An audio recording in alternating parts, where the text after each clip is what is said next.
Fixing plasterboard sheets to a wall might seem like one of those scary jobs, a little bit too difficult to try, but it's not as hard as what you think.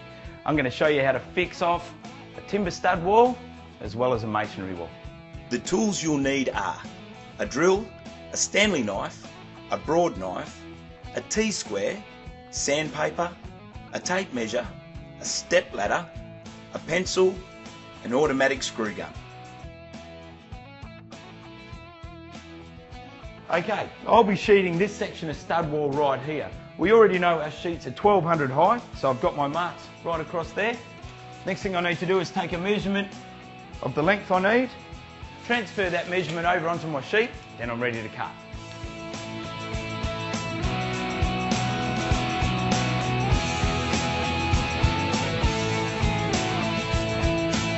Okay, here's a little tip. I've got a couple of plasterboard offcuts which I'm just going to place here. Now this is going to allow me to start my sheeting about 10mm off the floor, and this allows for any possible movement in the future in your floors. Okay, I've got my first sheet cut and ready to go on, but before I do that I'm going to save myself some pain. I've made a little mark along this section here to let me know exactly where my fixings need to go. The last thing I want to do is put my sheet up there, go to fix it off and miss timber. Okay, next step is to apply your stud adhesive. About every 300mm or so, just a small 20x20mm dab, except in your internal corners because we fix off the sheets using screws. On a standard stud wall, your studs are usually around 600mm apart, and that's where you'd fix off your sheet with screws. We've got a cavity door that we're fixing to, so we're a bit limited for our fixing points. What we're going to do is fix the sheet around the outside at about 200mm apart. Okay, because we're fixing to a cavity door slider, the last thing we want to do is have our screws bite too deep and end up scratching our door when we open and close it. So here's a little tradie tip. We're going to use an offcut here, we call it a lug. We'll place it over the top and just put our screw through there and fix it. That way your screw doesn't bite too deep. And these things will be removed later on once the adhesive's set.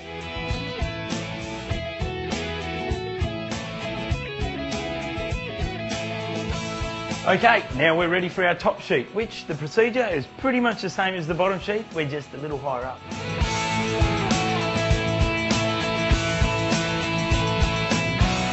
Righto, we've got an electrical fitting that goes right here, so we've cut a small hole in the plasterboard to feed the wires through.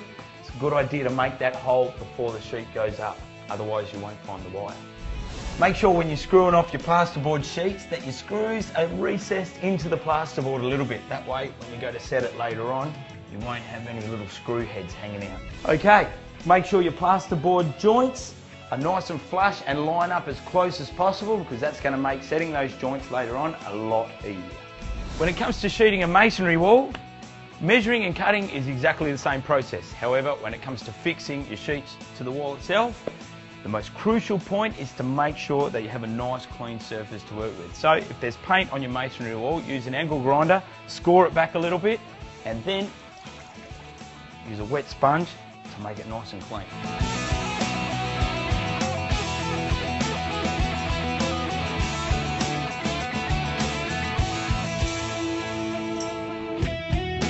Now you don't want to apply too much pressure by hand, just get it there in position and lightly tapped.